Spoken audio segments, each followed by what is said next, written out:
What's up, everybody? Coach Kurt here with the Elvis Cully Fight Team, representing the Fight House Talks podcast today on this lovely Saturday afternoon here in Homer, Alaska.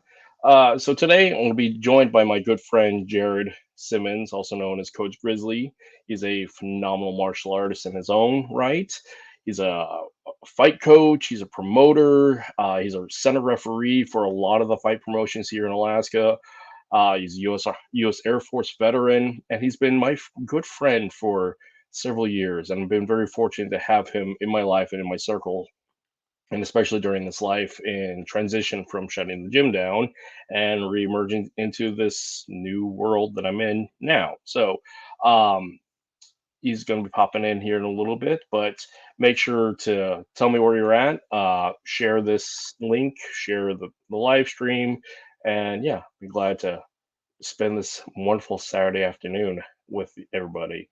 But yeah, go feel free to drop in comments. Yeah, I'd be happy to see everybody here, and we'll get this thing started here in a little bit as soon as he pops in. And in the meantime, yeah, share, subscribe, like, do all those things that involves with social media and all that nonsense. But in the meantime, I'm gonna play this awesome intro, and here we go.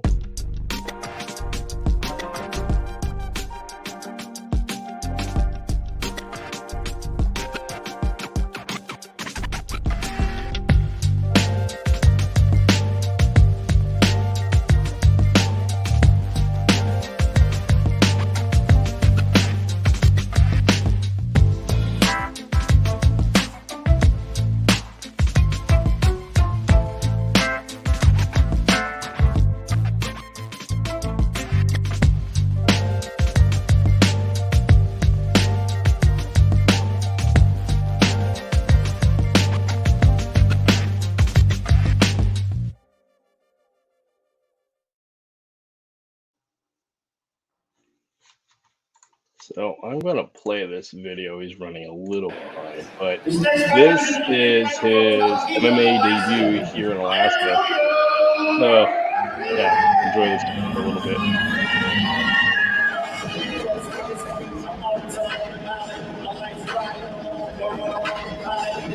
So what's interesting about Alaska, and when it comes to just MMA and combat Told sports in you. general, is that we don't actually have a lot of people here. I mean, Alaska itself is a fairly small community when it comes to population density. So, like, what's interesting about Alaska also is that Alaska does not have a proper fight commission. So, we don't have a boxing commission. We don't have professional sports, so to speak. We don't have like all the typical things you would think of in a larger state. I mean, we are the largest state in the union, but we are also one of the smallest population centers in the union. So when it comes to like combat sports and full contact fighting and just martial arts in general as a profession, Alaska is kind of the Wild West in a lot of ways. I mean, it's fitting because we're here on the frontier, the last frontier. But when it comes to mixed martial arts, there is a lot of innovation that just happens up here because we're so remote, we're so distant. And what's really cool is there's a lot of really interesting talent that comes up here to Alaska that fights at the Alaska Fighting Championship, also known as the AFC, which in this video, this is Jared's debut MMA match, which I think this was like 10 years ago. So we'll let this run and play until Jared gets here, just because he's dropping kids off and everything. So, but yeah, here we go. Here is him jumping in the cage. So, interesting enough, I've actually taken fighters up to AFC when I had the gym. I had Etienne Stewart's and Jason Palak up there, and also Jay Harris was attached to us as well with the Elvis Cully fight team. And this is a really cool promotion because they're on the UFC streaming service. So you have access to a lot of the semi-pro pro fighters that come out of Alaska, and this is a good place for MMA fighters to really like get their footing underneath them when it comes to building up enough repetition, building up enough fights, history and help fill out their experience. So you see people come up here, fight out of AFC like Cannonier, who I think is out of Wasilla. You also had Demetrius Johnson fight up here. You had Lauren Murphy, who's fought up here. Trying to think who else has fought up here with the AFC. That's the UFC fighter. I mean, there's several that UFC fighters that have had their start here in Alaska, or not their start, but like have fought here in Alaska and moved on to bigger and better things. But this is the cool thing about being here in the last frontier, the Wild West, when it comes to MMA and combat sports, is this is a good place to start. And what's really interesting also is with combat sports, here in Alaska in general, this is kind of like that little jump off point between roughhouse boxing and to a professional approach. So what's cool about with Jared is that he has done the whole gambit when it comes to combat sports here in Alaska. He's been a fighter, obviously, because this is his debut MMA match here, but he's also been a coach. He's been a gym owner. He's a center referee for quite a few of our promotions, to include like the promotion that I was involved with Matthew Plant. And I mean, he also is now a fight promoter, which is, I mean, he's going full circle. And having that kind of experience is really helpful because what it does is it helps develop a healthy fight community in general. Because in the old school roughhouse boxing, tough man competitions that were typical of like the late 80s, early 90s, I mean, the no holds bar rule sets were just that. There was very minimal rules. And I mean, it was beer and blood, um, at a bar most of the time, and it was pretty barbaric. It was pretty undeveloped. Fighters didn't get paid very well, and actually, it was very dangerous for the fighters to be at these places because, I mean, everyone's like to take a pot shot at the fighter after the fight. I mean, we've experienced a little bit of that here when we did the fights here in Homer, um, where we had a couple of fights at Alice's, and it was an interesting circumstance where it's small, it's tight, and definitely very ruckus. Now, when it comes to Jared won there. Um, uh, in the landscape of what mixed martial arts can be, from where it has been and where it is now, is like with guys with Jared, he brings a lot of class to the fights. He's an extreme professional.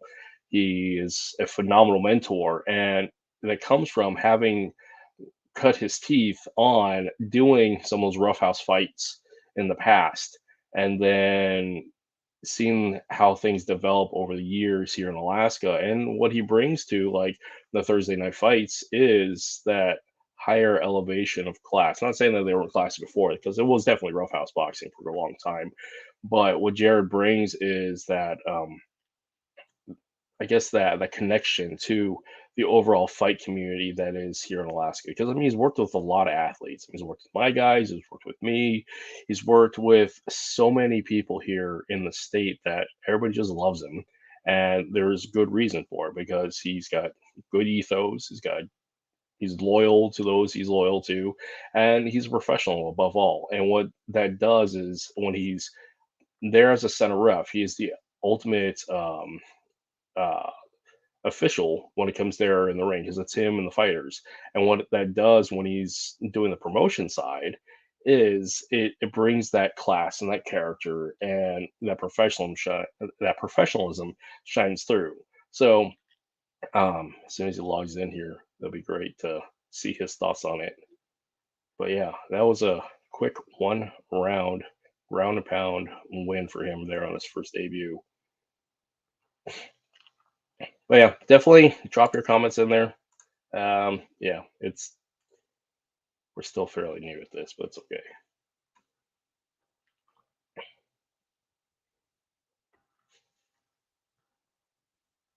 Ah, here we go.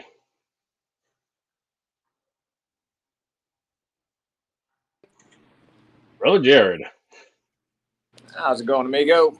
not bad. So, just killing some time showing your highlights from your debut MMA match there at AFC back in That's the. funny.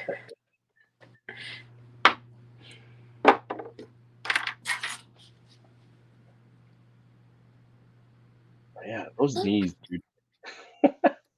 No, fun thing, man. Well, he was pretty close to my knees. He was a short little fella, so kind of Yeah, he's I had to kind of go down on some of them strikes. It was an interesting fight. I was happy I got the fight. It was hard to yeah, find a fight for a second, and and I was just happy to get a fight. So yeah. and it was as a goal. As started off this late, and getting to having that first MMA fight was a pretty big deal. Yeah. So I'll let you get settled and let this thing run. And yeah, I've just been speaking your praise and my history with you here in Alaska and just talking about the Cool. overall landscape of what Alaska mixed martial arts and combat sports has been. Because I mean, Alaska, I mean, the last frontier and is also kind of like the Wild West when it comes to combat sports. Yeah.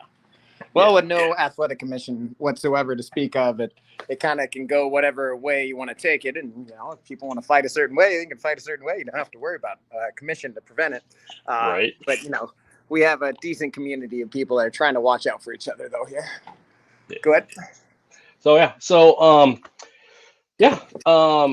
What's it about? Let's talk about you, Jared. I mean, you're the man of the hour here. Let's let's tell Alaska. Let's tell our viewers here because this is the Fight House Talks podcast, and the things that we are trying to bring to our viewership in our community is that our mandate is talking and having candid conversations about life, violence, and martial arts. So with that, let's go back in time. Let's talk about your martial arts journey. Let's get to know you, Jared. Well, I came from an injury, really. When I first got out of the military, I hurt my back real bad. I was in a construction or did a construction job, and ended up getting busted up decently with a construction accident. Kind of messed up in between my L4 and L5, Yeah. and so ended up putting on a bunch of weight. I weighed like 270 pounds at one time, and just bad back, couldn't get through anything.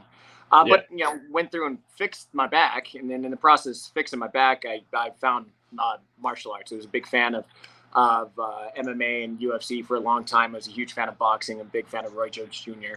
And then finally got the opportunity. I grew up in Anchor Point, Homer. There wasn't much of this stuff growing up, and yeah. So it didn't really have ever a chance. I was always a big fan. Never had a really good chance to ever try. So met these people on Spangdahlem Air Force Base. I was a contractor for the military, and I ended up meeting a bunch of these guys and started training jiu-jitsu and a bunch of stuff a couple times a week there on Spangdahlem Air Force Base. And then I met some UFC fighters that come in through USO shows and such. And so it was kind of fun. That's kind of where it started. And then one of the days is training with them, and one of the guys saying, "Oh, your kicks are pretty decent." And we were doing striking one day.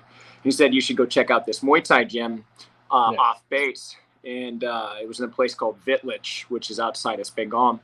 And so I went over there and tried it out. It happened to be my 27th birthday. So my 27th birthday is when I started. And so I went there, and the guy was supposed to come with me. He was one of my buddies, right?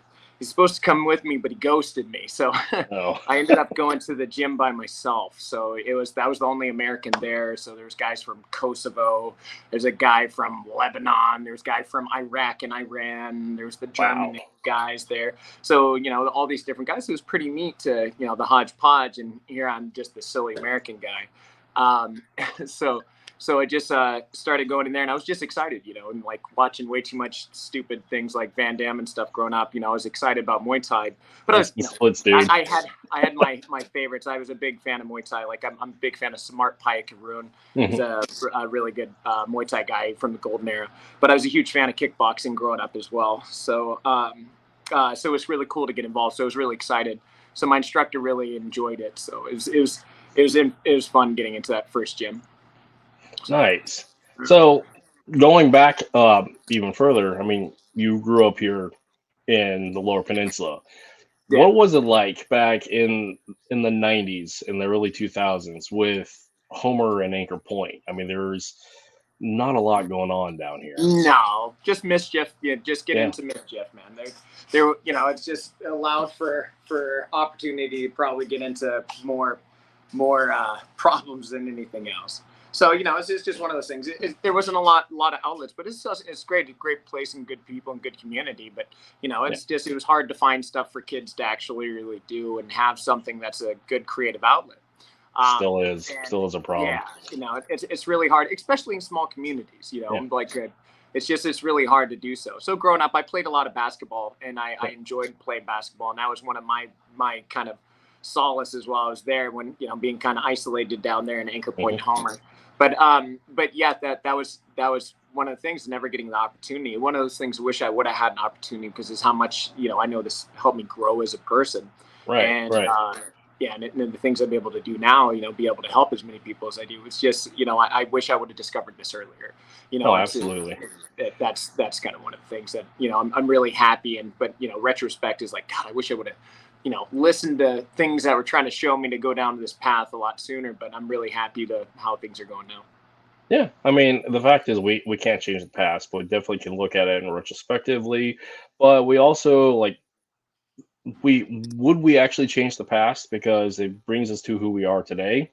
Yeah. So, and it's really interesting looking back at stuff in general, because I mean, looking at Homer in general when it comes to martial arts, I mean, back then that was what, Sensei Gary with the Shotokan Club.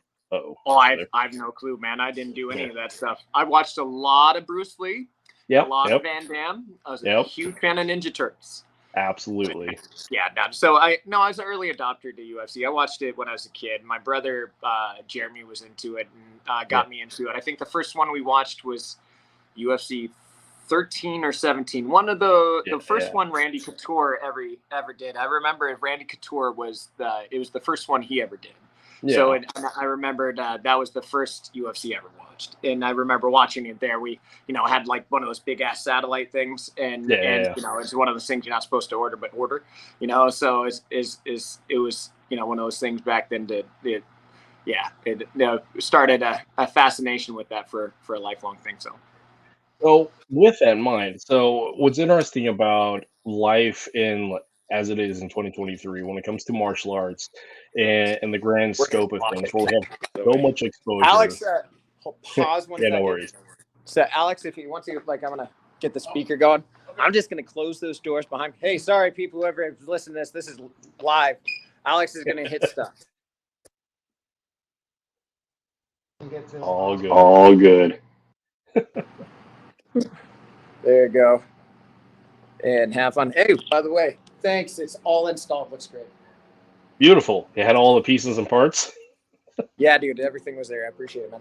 Awesome. Thank you. Yeah, remember to hook that up if you want to. I'm going to just go ahead and come back in here, but I get coffee. So anyways, back to your question. Sorry.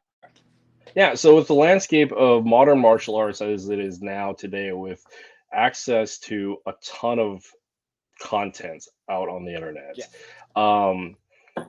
we've ran into this thing, especially with the pandemic. A lot of people reverted back to this idea of like self-study, self-drilling, seeking their own journey in martial arts, and not actually being participants in fully manned classes, because I mean we couldn't. And do you find with how your martial arts journey was in the past as a younger man compared to it is now, that like seeing some similarities with how things have been, where it is a lot of self-study based upon inspiration, based upon available content? Well, it all depends on the people. Depends on that you have, and this is where it depends on the person for me. On me, I do really well with self-study. I like self-study because I'm kind of like a scientist. I kind of want to go and try and tinker with stuff and don't want anybody to bother me, things like that. Some other people are a little bit more social and they learn a little bit more socially. So they like to have fun with somebody else. It depends on what type of person they are. So for some people, they really excel at that. For some people, if they don't have the interaction with somebody else, it's hard for them to learn. So it depends on the situation. So I feel that it really benefited me because I'm a horrible introvert, and I literally that's the reason I call my place the cave, is because I'm hiding out in my cave. So I just want to have fun, learn martial arts, and be in the biggest dork I can, and everybody leave me alone. Nerd life is the way, man. It is, absolutely. Because the fact is, I mean, let's face it, martial artists are a bunch of nerds, and that dangerous nerds, but it's a good thing. When it comes to it, I'm really happy that we have the access to the content. I'm really a big fan. I utilize YouTube all the time when it comes to clients, because I always put stuff on a small little YouTube page for my personal training clients or people I'm training for fights. Just, it could be simple as putting a combination on and you put a hyperlink. I mean, that's such a beautiful thing to be able to do now. That's utilizing technology as a good tool. But I think it's amazing. You know, there's, it used to be hard to get knowledge. Now a person could become an expert off of all this stuff, and all you have to do is put some work in. Because it used to be, it'd be really hard to get certain type of information. Now you can get all the information you want. Now you just need some good people to test out that stuff on, and it depends on how you want to test it out.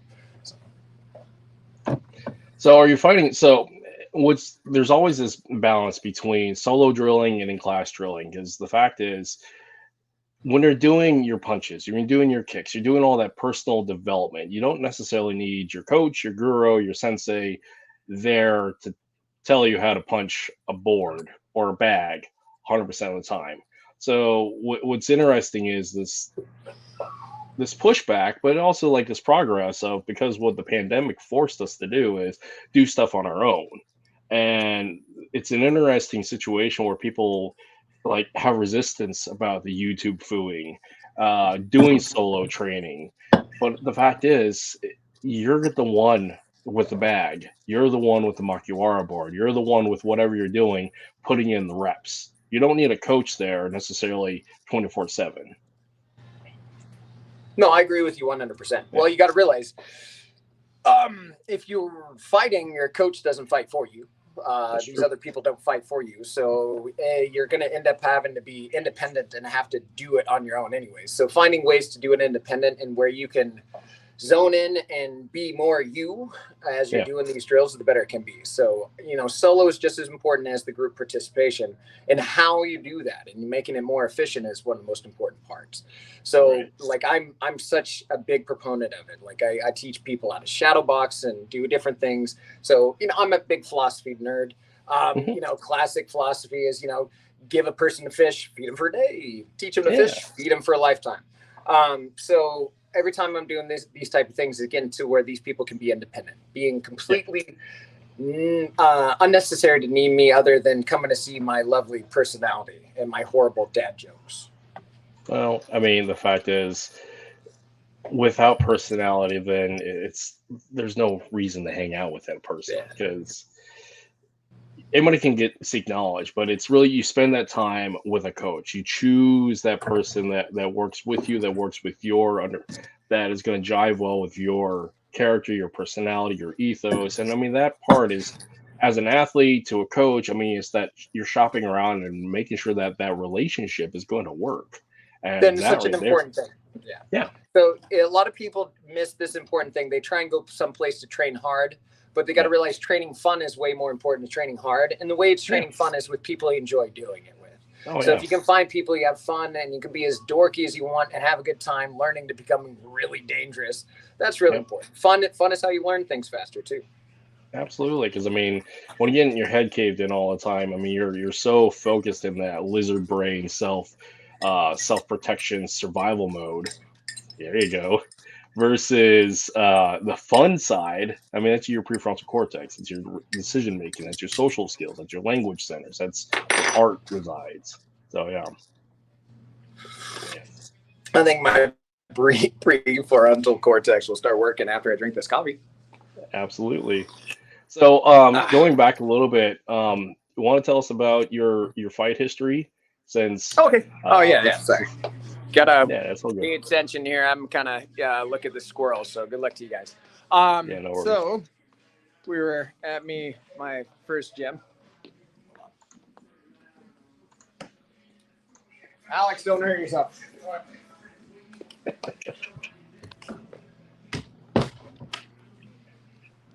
See, that was vital coaching. Don't hurt yourself. Absolutely. I mean, I choose like all the great coaching jokes from dodgeball. So I mean, the 5Ds is absolutely necessary. So, all right, let's get back to going what you were saying. So back to fight history. So when I first went into this Muay Thai gym, the instructor really liked me because, you know, they'd throw everything at me. It was a 2-hour practice, and, You know, I went down, like, again, I was like 270 pounds. I got myself down to about 190 pounds at that time.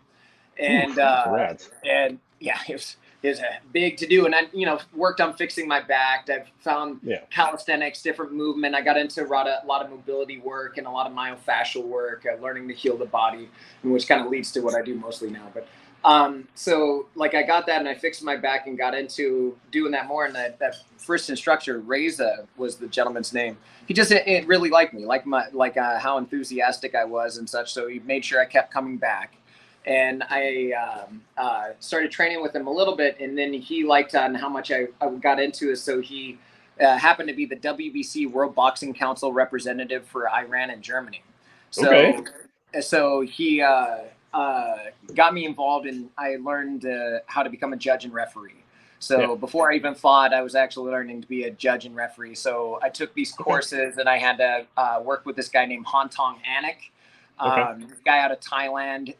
He was one of the main people with WBC for a long time. He judged the Mayweather versus Oscar De La Hoya fight. He was one of the judges. Great. On it. Yeah, okay, so that's a great fight. His name Hantong Anik. But I got my credentials through Hantong Anik. And from there, I started refereeing and judging fights in Germany. So I was refereeing and judging fights through that. It wasn't just WBC. They had smaller promotions and smaller belts and stuff like that. I mean, I only was involved in one WBC event over there. The rest of them were like these other smaller promotions.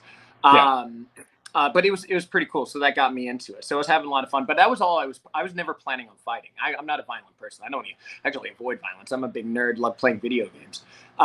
So I didn't even really like to go out. I'd never been in a fist fight my entire life, really. You know, I've diffused a lot of situations, and I had to do a lot of good verbal judo, but I've never really been in a fist fight until where we're about to get to.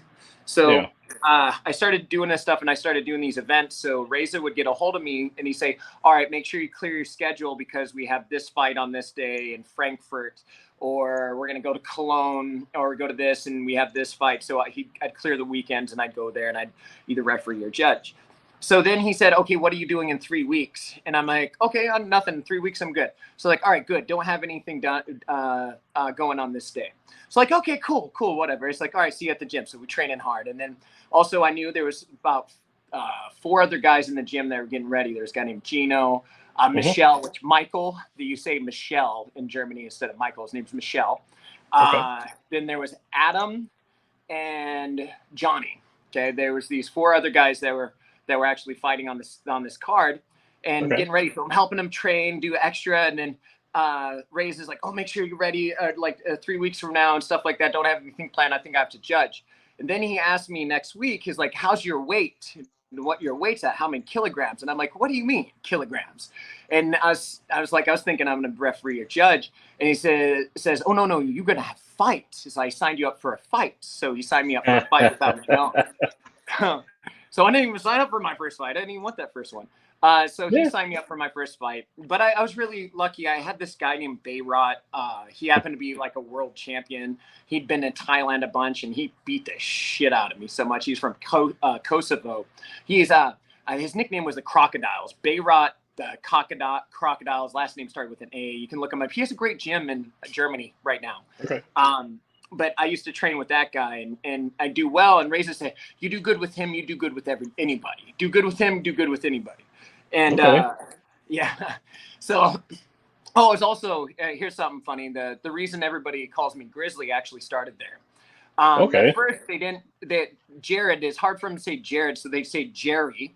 So they call me Jerry. So Jerry was the first part. And then because I'm always enthusiastic and having fun, full of energy, smiles, as I'm getting my ass kicked, I'm smiling, right? So my first nickname was Crazy Man.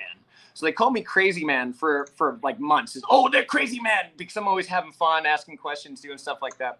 And then finally they found out I'm from Alaska. And then I had a beard and stuff like that. So they're like, Grizzly Bear. So now my nickname is Grizzly. That tracks. So it forever has been that ever since. So so the Grizzly started with that. So it was Grizzly always going to. So going back to my first fight. On the first fight, we go set up there, and then I found out I needed to make 76 kilograms. So to put that in perspective, that's 168 pounds. Yeah.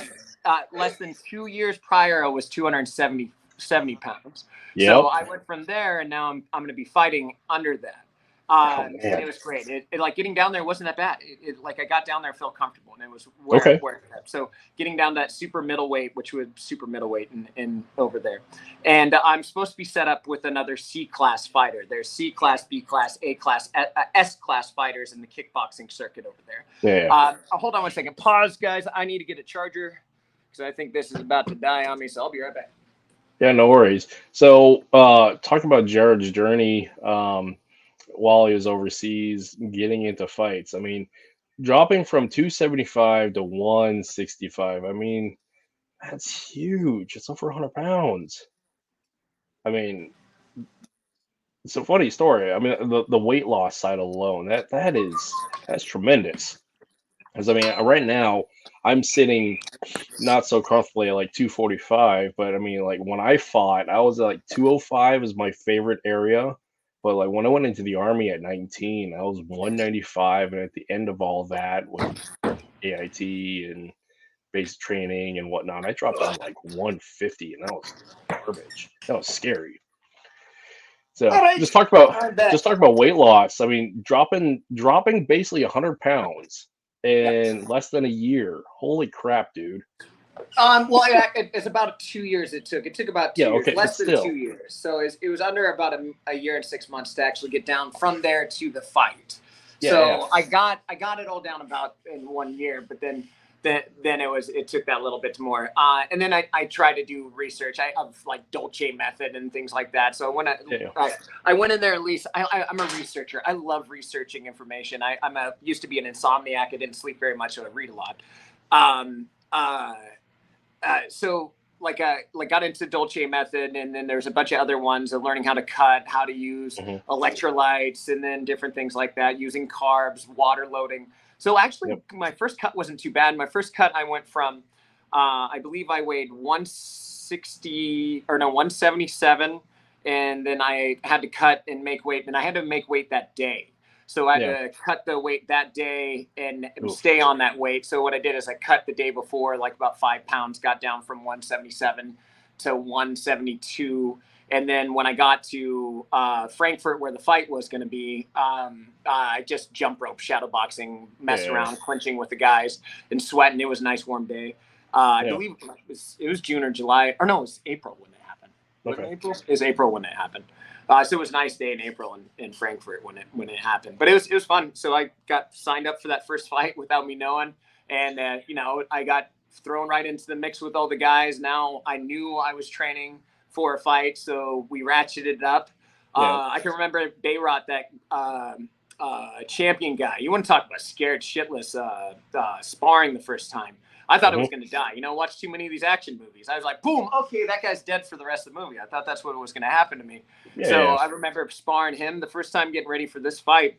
And I was so nervous I was throwing up. I'd have to I'd run, say, excuse me, run out of the ring, go throw up, come back in, go spar the round. Thank God I survived, go throw up again, come back in. It was funny, but then it learned to ease them nerves eventually. But but it was a fun experience getting ready for a fight from never having a fight before in my entire life to going to Frankfurt, Germany was kind of fun. That alone, the process of training and then getting into a fight, the psychology alone is really interesting because I mean, we're a martial arts podcast. So it's already like an unspoken acceptance that we do martial arts. We hit people for fun and professionally. But like there is that disconnect within the martial arts community about like you got martial artists who do all the non-combative actually getting in the ring stuff, and then you got everybody else who does. And like that transition between one to the other back to the other is really interesting. And for those who have never fought before, I mean, and circumstances what it is, but and choices are what they are. But people who have never fought before, that's a different level of martial arts. I'm not saying it's better, but it's a different path. And it's really interesting convincing somebody to get in the ring willingly with the risk and potential of dire consequences and come back and do it again. I mean, that alone. I mean, can you speak on that a little more? Yeah, like, that's a fun way to put it. Like, after that first fight, you know, it's one of those things I didn't know how I was going to feel. Yeah. So this kind of helped. I'll explain that fight a little bit more and kind of go into what you were just talking about, how going through those feelings, and then afterwards, you know, going for a second fight afterwards. Went through that first fight. It was terrifying. Didn't know what was going to happen, everything like that. So again, plus there was benefit to being where nobody knows me. I'm in the middle of Germany. I'm from Anchor Point, Alaska. You know, like don't have to worry about that. There's not even anybody from this Bengal Air Force Base coming, you know. So again, I'm an introverted guy, normally play video games. So it's video games and get my ass kicked, you know. So yeah, this is a good life, you know. But so when I went there, go through all these nerves, and there were so many things that went wrong before my fight. But I got into it because I was 27, and it's like, what's the worst thing that happened? I get knocked out. Okay, cool. You know, and also I had okay insurance at the time. So I was like, yeah, if it's not going to hurt, at least I have insurance, you know? So it wasn't too bad, but I wanted to experience it. I wanted to actually say to Phil that I'd been a gladiator, that I went in there, that I've crossed those ropes and was brave enough to put myself out there to be able to be there, because it puts you really vulnerable. A lot of people never experience that vulnerability. They think they're big and tough, but that vulnerability out there is different, because then you put your character, reputation, all these things online. You don't realize that you are, but you are. So a lot of people they get overcome by that.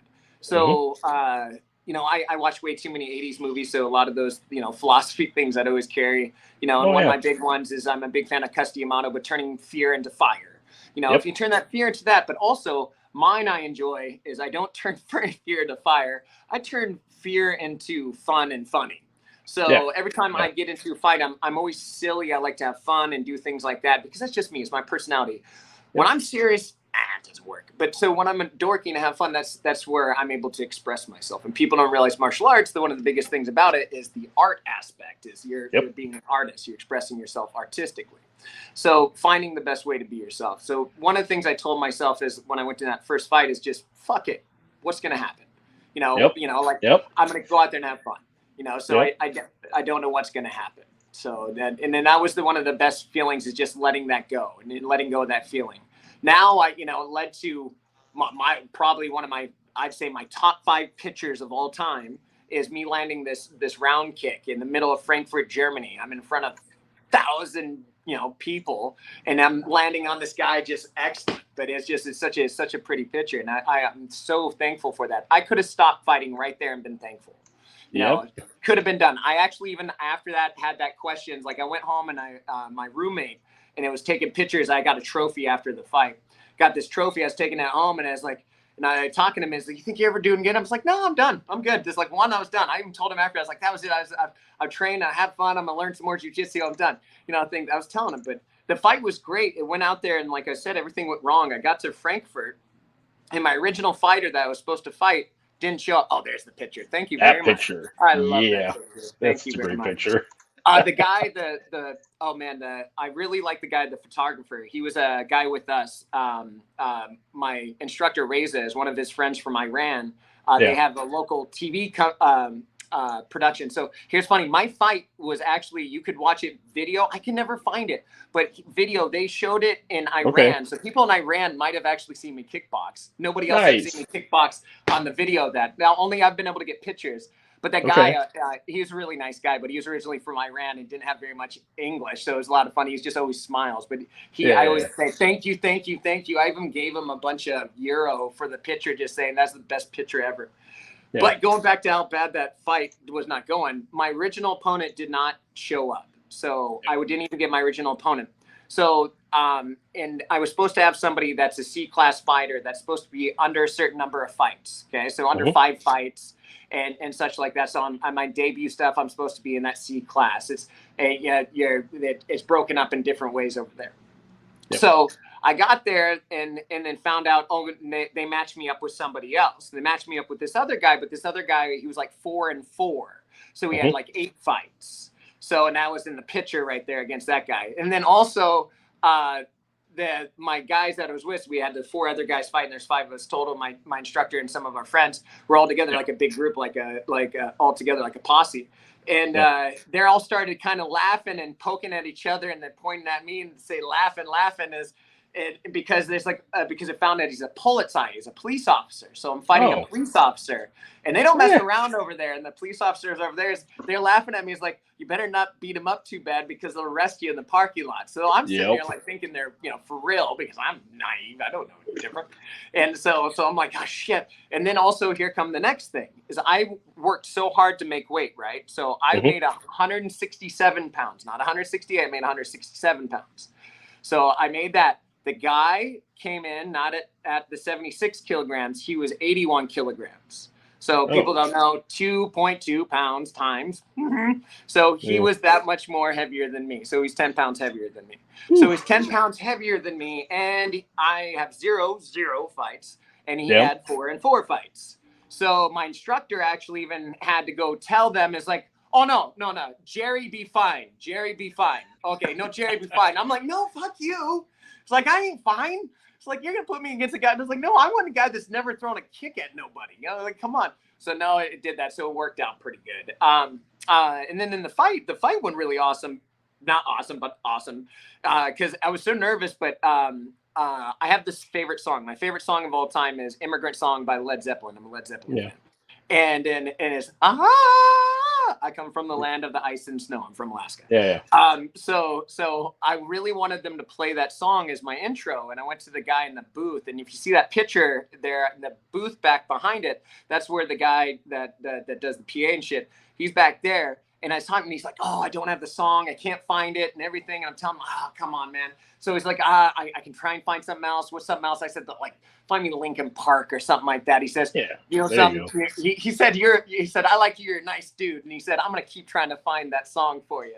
So, and it's cool. And I was in the tunnel, and I didn't know when it was my turn to come on. And that song came on. And it's the Immigrant Song by Led Zeppelin. And I started just like, boom, and started running.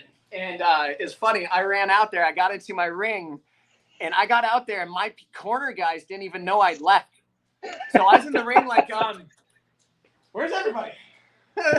So imagine my dorky ass in middle of Frankfurt, Germany, ran into this ring and got in there, and I was like high-fiving people as I'm going by like a big ass dork. And then I got in there, and then my instructor, I finally see him coming with a bucket and stuff like that. So it came out there. So it was really cool. So I got out there, and the first round, and like in the first 2 exchanges, the guy kissed me right in the dick, just bing, good cup kick, right?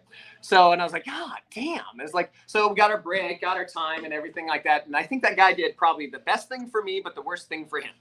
So after the referee separates us and everything like that, and he's telling him, oh, watch out, low kicks and everything like that. All right, guys, like I want you, and he's trying to touch our gloves, and the guy doesn't touch gloves. He goes over and he sucker punches me. So then the referee pushed him back. I'm like, all right, this guy's got to die. So then afterwards, I just fucked him up for the next 3 rounds. At the end, their corner afterwards is like, you don't have to be so angry. I was like, that motherfucker sucker punched me. Because like I just came back, But then I started like, I didn't know much the fuck I did. I did mostly like, like a person that does super moves, like on a video game. Like if you're riding, you're just doing Hadouken. So I was doing like all the fun shit. Like I was doing like Superman punches, but I had strong low kicks. So like I beat up his legs bad.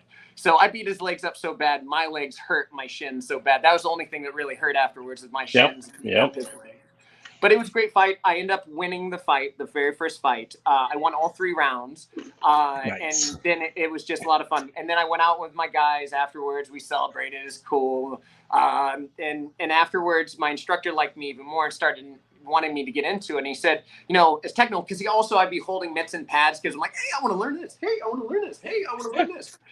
And then he pulled me aside. He's like, you should do this. And there was this other kid named Gino. He's this little Italian kid. And Gino and I got keys to the gym so we could go there on other times. And so I started doing that. So that's where it got in. I started training a lot over there. And my intention was to stay there. But then I came back to Alaska for my niece's graduation from high school. Yeah. And it dawned on me that I hadn't been in Alaska or lived in Alaska for 10 years. So then I started making my way. I had my next fight scheduled and it fell through. Like the whole event got canceled, and then I made that decision afterwards because I've been doing the same thing for like 5 years in Europe, and I was ready to make a change. And I wanted to come back home. I want to spend time with my dad. I want to spend time with my family and do things like that. So it's just gone too long. And then I wanted to come back, and I actually wanted to try other things. I was big into jiu-jitsu. I really love jiu-jitsu. I was a huge fan. Like, one of my favorite things in the world is a triangle choke. A triangle choke is just one of my favorite damn things on the planet to do. So, and, I just find it in every place. I love the triangle choke. So, and I got into that and just loved doing jiu-jitsu. So when I got back in here to Alaska, I went to Gracie Baja and started training at Gracie Baja. And I enjoyed it, had amazing times. I spent about a year training with Gracie Baja, but I also was getting involved into fitness and health and wellness. And I started doing a lot of personal training and things like that. So I started doing a lot of that. And then plus with my weight loss journey, and then plus recovering myself from my back injuries, I have shoulder injuries, I have knee injuries. I've recovered all without surgeries. I met a really great person, a great doctor when I was in Germany, and he was giving me shots into my spine. He says, continue this, you're going to have this happen, and we'll fuse this, do this. Or you can do the hard work and you can work on this and add a little bit more knowledge, and you seem like a smart enough kid and you want to try this out. And then he introduced me to this other gentleman over there named Lothar, and then the rest is history. I just fell in love with this stuff. So, and also getting in shape, like, hey, anybody can do this. And I thought nobody, it was so hard to get into good shape, but it's just consistency, it's just getting in there and just doing the work. And I just, found that secret and kept it going. And then I found ways to roll that consistency into other things. And that's how, stuff happened in martial arts. So I was just kind of think of periodically putting things in place. So I'm trying to think of hey, I want to get good at this. I know I'm not good now, but I can take the time to do so because I've been bad at something and got really good at something. So you can transfer that to every skill. But I got into jiu-jitsu over here, and I did a lot of gi. I spent a year to 2 years doing gi work. I love the gi and stuff like that. But I'm not chasing promotions. I wasn't chasing promotions. I was trying to get skills and drills and stuff like that. And mine is also trying to find training partners that I enjoy working with. That's huge. I spent that year with Gracie Baja. After Gracie Baja, I went to Thailand and I went to Tiger Muay Thai. And I spent time in Tiger Muay Thai. Met a lot of wonderful people. And if anybody's looking for a trip to go over to Thailand, I recommend Phuket. The entire island is amazing, but also Tiger Muay Thai is amazing. There's also places like Alexander Volkanovski has that Bang Tao that looks amazing. I think that's where I'm going to check out. It does. But so went to Thailand and then came back, was at Gracie Baja for a little bit more. I jumped around a lot afterwards. I really wanted to sharpen my hands in boxing. So I started working with a gentleman named Naji Shahid. He was on base for a long while. He used to be a pro boxer, like a big heavyweight guy. He's some of the fastest hands I've ever seen. But I used to work with him a lot. Then I went to Daniel Choi's, and I was in Daniel Choi's 4 hours a day. Then I met one of my favorite trainers of all time, and a person that I give virtually all credit to my boxing, virtually most of it, is going to be Tony Ridges. I met Tony Ridges at Daniel Choi's. And Tony, I'd always watch him, marvel him at his spar because he would have sparring partners there and they'd be working and doing stuff like that. Yeah. One day his sparring partner didn't show up and I'm always there. So he's asking Daniel, is anybody here wanting to spar? And, I'm not ready to go against Tony, but, Daniel's like, oh, Jerry, you go ahead. So I jump in there and I started working with Tony and Tony's like, well, we go light a little bit, play around because it's brand new. So he liked it because I was having fun. I kind of laughed doing the silly same shit I normally do. Wasn't taking anything serious, to trying stuff out. He'd do something, I'd mirror, come back. I'd try it on him. So he liked it. After that first round, he's like, you doing pretty good? And I was like, yeah, no, I'm fine. I have great cardio. So he's like, we go again. And I was like, all right, go second round. Second round, having fun, mix it up a little bit more. And then third round, he asked you, go again. I was like, yeah, go again. Fourth round, go again. And I was like, all right, go in. We did 12 rounds that first day together. And there you go. We good friends. And then afterwards, he'd show me bag work. He'd show me footwork. He'd help me work on getting my head moved the right way, doing all the different type of things. He'd help me develop some rhythm. Hey, I'm a white. I didn't have rhythm. So I developed some good rhythm working with him. So, and Tony just turned my fighting. I used to be a stiff Muay Thai guy, a really long guard Muay Thai guy. Let you coming in and do things like that. and then it learned me how to use things defensively different. So I really appreciate it. So Tony started inviting me. He's like, hey, you come in here midday all the time, right? I see you working stuff. It's like, how about we do some sparring? So I started sparring with him every day. And, you want to talk about going from level here, because Tony Bridges, he's one of the most brilliant boxing minds I've ever met. So it took my IQ from down here, and I went to school. So I'm really thankful for that. So then I was getting ready for my first MMA fight. All this, I did my first jiu-jitsu tournament too. So I had like a bucket list. Because I know I started late. I started at 27. I know I didn't want to make a career out of it. I enjoyed it. This is like, I got to be my favorite sport. It is my favorite sport. I was obsessed with it. But I had bucket lists. I know I wanted to have that Muay Thai fight. I thought that was going to be it, and I was done. Then afterwards, I had certain things. I wanted to have a jiu-jitsu competition. I wanted to have an MMA fight. I wanted to have a boxing match. I wanted to have a fight against a much larger opponent. I wanted to take a fight on short notice. There's these certain things that I want to check the boxes as a fighter. I didn't want to have a career like I'm trying to make money, but there's certain things. I wanted to land my favorite submission. I wanted to land my triangle choke. Okay, which I did. I'm so happy. So, anyways, that's after I like that was really, I should have just stopped right there. I should not fought anymore because I'm not trying to get money or anything. The glory was just for my own personal satisfaction of actually understanding my art actually works. So so I did that. The getting ready, did the jiu-jitsu tournament. After the jiu-jitsu tournament, I started getting ready, and then I went to Thailand, and then I was getting ready for my first MMA fight, which he was showing earlier. And I was training a lot of different places. But at the time, some of the gyms had fractured. There's sometimes, just gyms that they'll get little groups that like together and they make their own little group together. So there's these old fractions. Some of those guys, that I used to train with a lot before I went to Thailand had moved to different places. So I was training a lot. I was going to ABJJ. I was going to Daniel Choi's. I was still going to Gracie Baja's. I was going to Najee Shahid. I was just trying to soak up as much information as I could and wanted to be prepared. I'm those guys, prepared. I love, again, philosophy. I love this one from Abraham Lincoln is if you give me 8 hours to chop a tree, I'll spend 7 hours sharpening my axe. So I spent all that time sharpening my axe. And that's the reason I went out and finished, that guy in 1 minute and 6 seconds. Is because I worked all that hard to make that easy. The more you sweat in training, the less you bleed in battle. So, it was that's what led into all that stuff. All that stuff developing into where that fight, where it culminated. Now, if you watch that fight, watch the silly fucker at the end where he's I'm looking like fucking Elmo. But you see that, but I was just so excited, and I love that one especially because my sister's in the background. You can hear my sister, my family's commentary is like gold. But like you see, and then plus like a motor mouth you can hear. But it was fun when Kevin's doing the mic, and it's fun because it was before I knew all these people, and eventually continue on. This is a long story, sorry folks. And then after good. That's what we're here for. Yeah, I know. After that fight, I started collecting a bunch of people that I'm training individually, and people started knowing me as the Muay Thai guy that went to Thailand, the guy that had this fight in Europe, and the little Alaska kid. I'm the silly dork, and people just knew it was like this dorky guy, and some people just didn't understand me. I don't know why, but I'm just the same dork I always have been. So I started training, so I started doing my own thing, and so I started training so many people that I had to find. Oh gosh, did I lose you? Am I losing you? Nope, I still see you. Cool. Let me make sure this thing's on the charger. Yeah, no worries.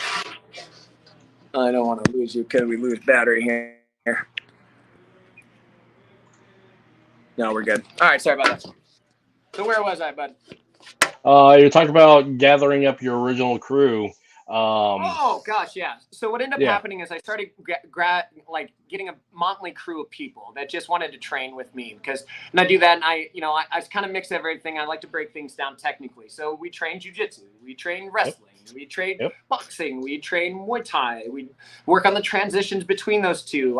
We go to random spots like AK Fitness, Alaska Club, this, and do all these random spots. And then finally somebody's like, Jared, why don't you? I wish you just had a gym. And I'm like, I don't know, that's a novel idea. Maybe I should do that. So then I started working on trying to develop to do so. So it was just a matter of just all these people that had collected and wanted a home.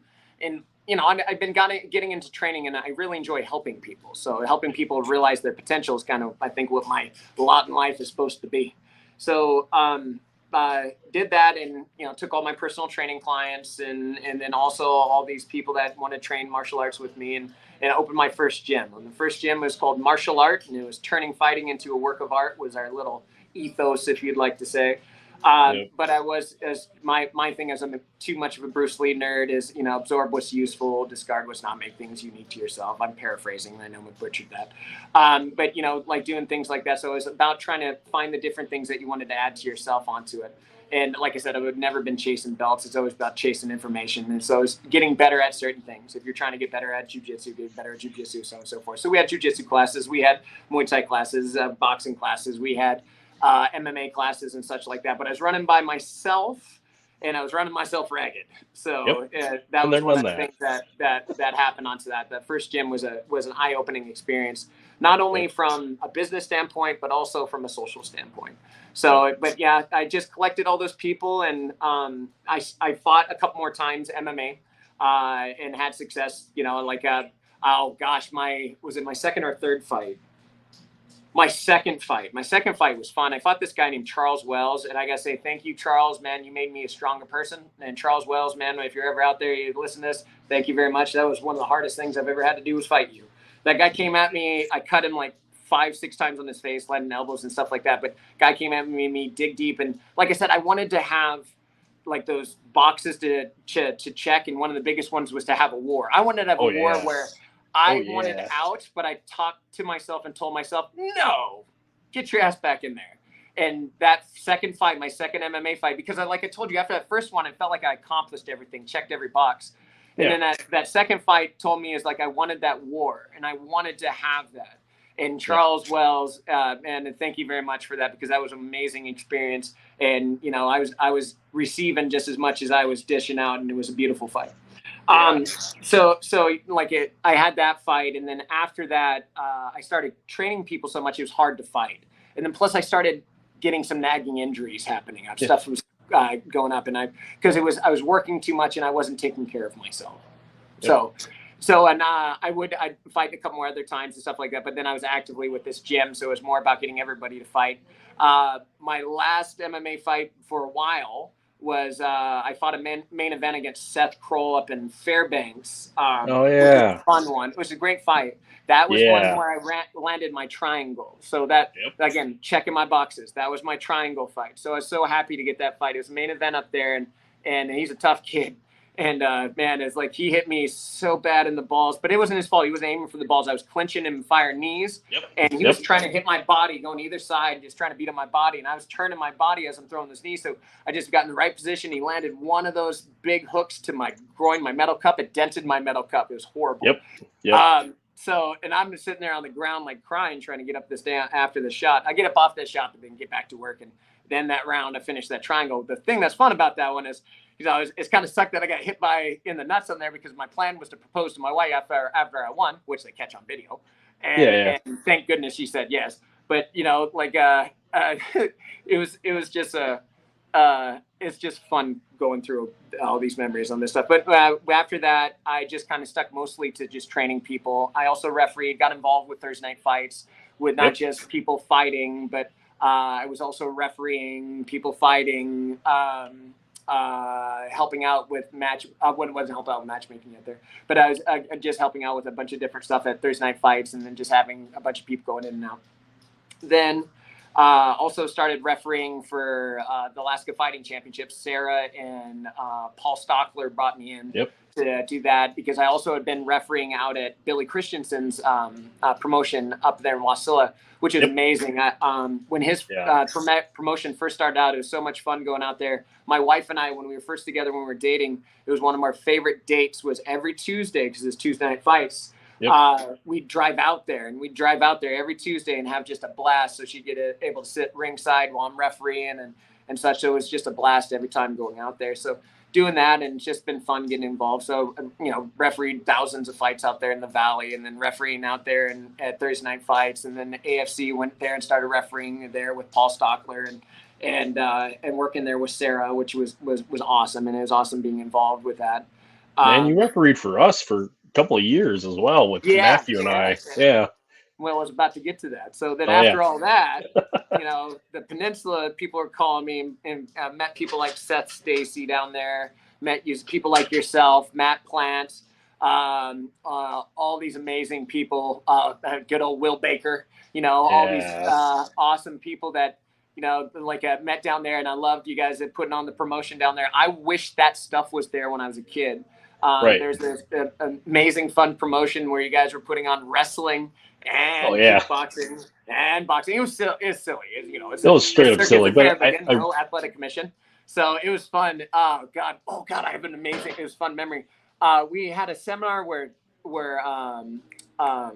what's his name? Dwayne Ludwig. He came up. Ben came up. Yeah. So Dwayne had come up and he'd watched the fights, and he had talked to me at the seminar the next day, and he marveled at the fact, because I'd never done wrestling refereeing before, but apparently their referee didn't show up, so they asked me to do it. So I tried it on the fly. So here I'm doing pro wrestling, then doing real fighting there. He was like, how could you go from that to that to that? It was fun talking to him the next day, because he was sitting there like cheering me on, and he'd come up to the ring and was like, dude, that's awesome. So because I was going back and forth. So that was fun. It was fun when he was in town for that. But all that was those a great guys, fight. they made the Power Plant Productions, everybody from your guys' gym, Seth's gym.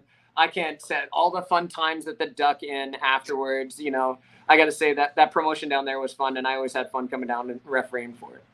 Oh yeah, we loved having you there because you brought. And I was talking about this before you got on. Is you brought a certain level of class and a lot of fun for us. Because I mean, you. Oh, good. I understand the fun thing, but saying I'm classy, I don't think so. I say like your appeal when you have your bow tie and your blue shirt, you are Jared the professional. But afterwards, I mean, we had fun. I mean, when you would do seminars at the gym, I mean, we had fun, and that was great about having that dichotomy and having that just like that family atmosphere. Because one of the things that people don't really understand or don't realize maybe about Alaska is, I mean, we're the biggest state in the union without a fight commission, but our fighting community is really, really small, and we know everybody. And we've worked with everyone, and that speaks to like the importance of having good character, having good ethos, having good business practices, and also just being cool people. And you get to meet cool people. And if you have worked well with everybody, we all get along quite nicely. And that's like, again, the cool thing about having you as a referee, as like the referee and all the fights is like you were there and you elevated the fights to, I just said, that level of class, and then the clinics afterwards just added more to the overall appeal because it wasn't just about the fights; it was just the whole experience thereafter, which was great. So, and I've always really appreciated about you and your friendship. So, Well, yeah, sir, I really appreciate the sentiment. I really, really honestly do, and I'm humbled by all those words. I can't say enough. My intention of coming back from here from Germany is try and create a good community. And again, like not having this growing up, I was like, this is like I wish what I would have, and I'm trying to pass on as much as I can. Everything I learn, I want to give out. I'm one of those type of people. So I'm really, really been excited, and it's been a pleasure to be involved with everything from Thursday night fights, AFC, to Alaska, or the Tuesday night fights. Now it's Alaska Combat Entertainment. Also, Salt is Rock. This one, I want to shout them out. Salt is Rock Fighting Championship. Scott McAfee and Melinda, you guys are amazing. Keep doing amazing things. I'm looking forward to that event in December. I'm really happy that they're giving such a wonderful venue, and they are putting on a professional job right now when it comes to putting on. So I fought for Scott, and this is for Scott McAfee's show. And I can't say enough about those people are class people. So I'm looking forward to more and more of their promotions. So, but here's this nut shot, you guys. It's coming up. It's coming up. It's coming up. And that knee landed good on him. But here comes these shots. This is gonna suck. Show you which one dents my cup. Oh! God, get that guard up right there. Ow! Yep. Sorry. And the delay. Well, I had to hold his like I was holding for dear life on his neck. Yeah. And all I could say to Shorty there was balls, balls, balls. The only words that could come out of my mouth was balls. Yeah. So, yeah. Oh, there's my buddy. I remember. Hey, there's Potbelly in the back. Oh yeah, I haven't seen him in years. Like, Well, I remember when I took ooh. Jason Pollock up there for AFC, and he fought against Al Matavao, and like when Al got smacked by Jason and with a crotch shot, I mean, he was down in the corner side with me and my corner guy, and I mean, we're trying to like coach him through, like, dude, breathe, it's fine, you're good. And we're cutting up with him. It's just like that alone, like what people don't understand about like fights in the fight community, especially in a small community like Alaska, is we're all friends and work together. So it's like it's not so much like dedicated camps of your team versus my team. I mean, as much as there is that, but it's like we all work together, so we can allow for a lot of that levity. And I mean, there are a few grudges, but like the majority of the time, it's like we're That's here necessary. together. Human So beings are going to disagree. yeah, but yeah, no, it's great. It's really cool to see like with Al moving on to some of his bigger promotions. So Yeah. No, Al's is fun. His name is rather appropriate for the way that he fights. Sweetness is oh a yeah, great way to really to explain how the way that he fights. yeah. Really slick. So just for like the sake of our viewers, how many fights have you had overall? Because if you talk about your bucket list, but we haven't actually got the numbers. So how many fights do you have, Jared? Only about 10 total Okay. altogether, and that includes.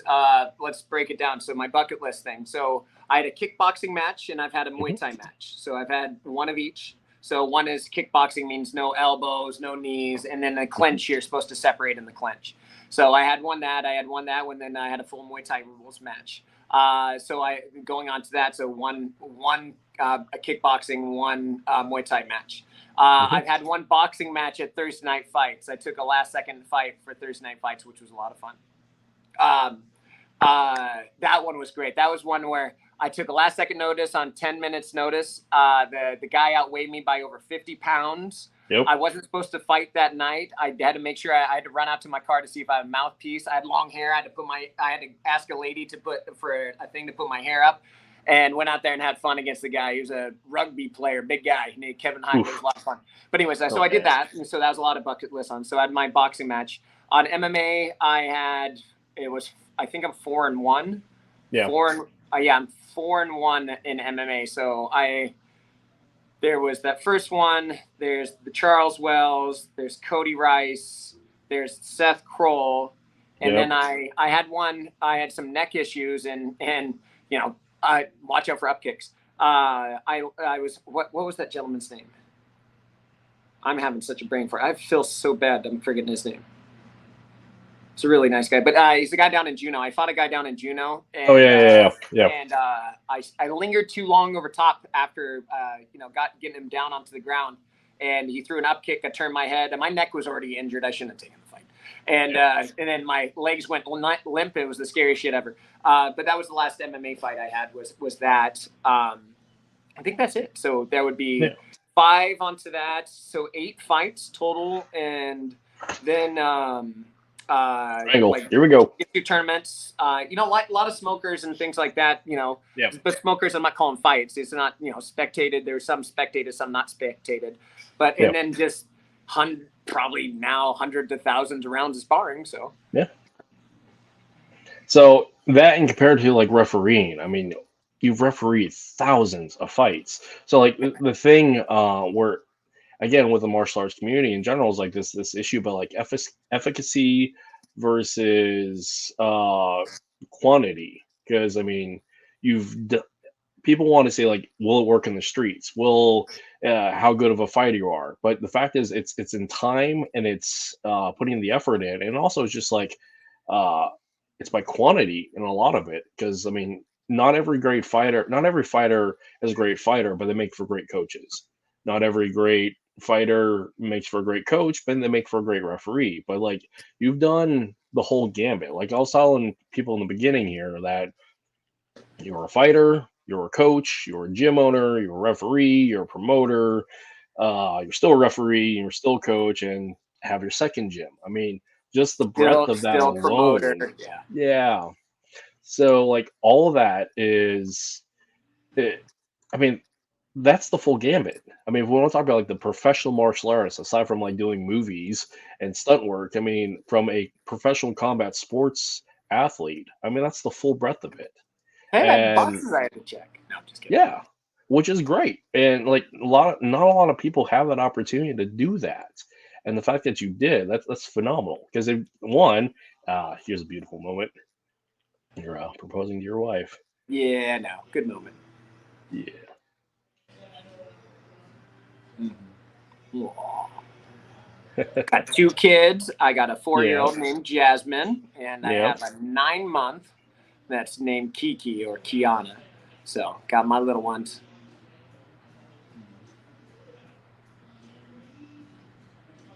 Fun stuff. Yep. That's awesome. And I see that the comments thing. I just realized that the comments. Yeah. Jacob, I see that you're listening. Jacob, I still have those videos. I have that video of that card right now. So, and answer somebody else. This is kind of cool, dude. I've never really done one of these. I'm looking at the comments. Brian Yeah. Rodriguez. He's I my was co-host. actually there as a civilian at Spangdahlem Air Force Base. I was in the military before. I was stationed at Minot Air Force Base. I was in the Air Force. And I got out of the Air Force and I worked as a civilian contractor in fuels, which is POL. So I worked in the storage of the fuel and transporting from Eder Oberstein through pipeline to Spangdahlem Air Force Base, and then we'd send it out to the pipeline through to the flight line. So I did a lot of stuff to do with fuels in the military, and that's what I did when I was there for 5 years in Germany. Yeah. But yeah, Jacob, yeah, since you're listening, bud, get to the gym. Waiting on your comment, Jacob. I'm looking. I'm waiting. Or that, or ask your wife when we're going to do some karaoke next. Waiting. All right. We'll give him time. Oh, here we go. Well, wait. Here we go. I'm sorry, Brian. I'm sorry you had to be in Minot for that long. I was stuck there for 3 years, and it was 3 years I cannot get back. So, oh god. Tonight, Jacob, I think we're going to Jewel Lake Park, and where there's a birthday, so we're probably doing karaoke at Jewel Lake Park with my wife's big giant Samoan family. And my silly ass will be singing really too loud and obnoxious. Gotta hang with that. There you go. So yeah, back to what I was saying with for our beautiful moment there. The gambit of being a professional martial artist as to where you are at now.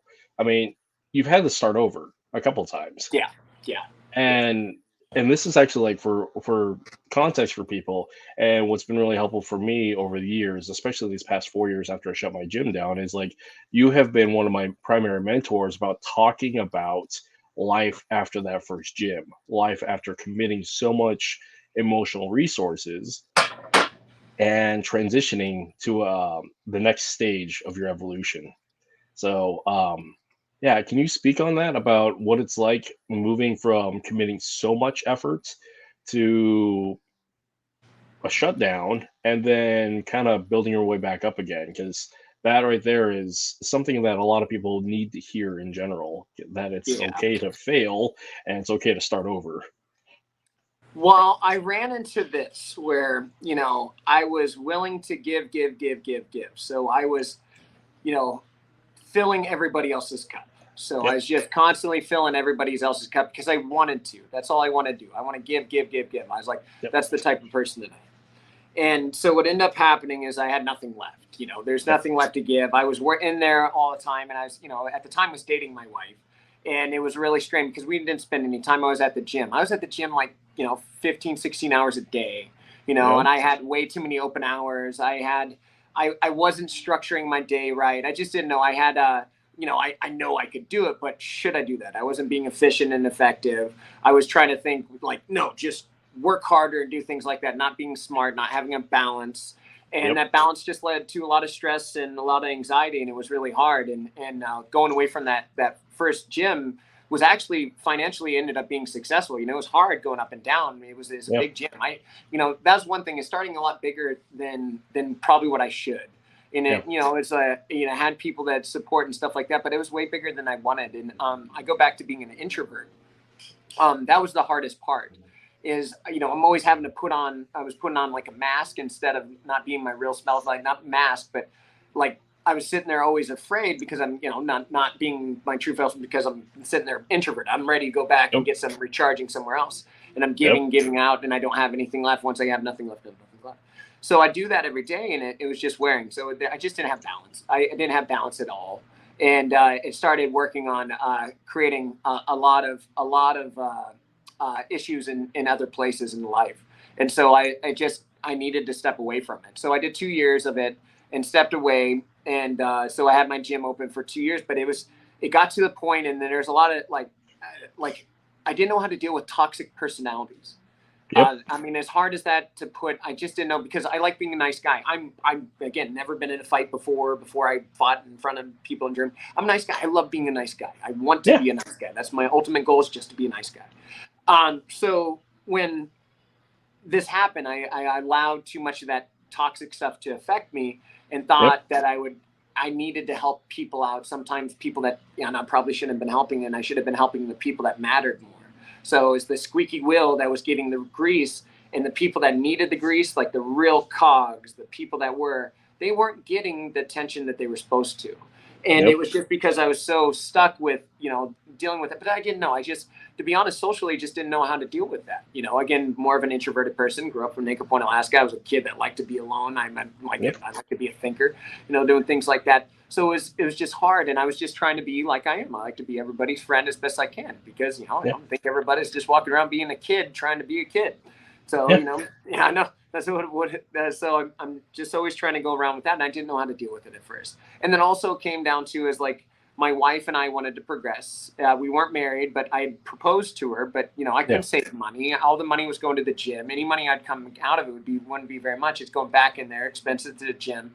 And then I'm trying to do that. And we'd even supplemented income in different ways, like staying at another person's place and doing things like that. But we're trying to make it work. But it was really hard to do so, because you had the overhead and all these different things, which people didn't understand.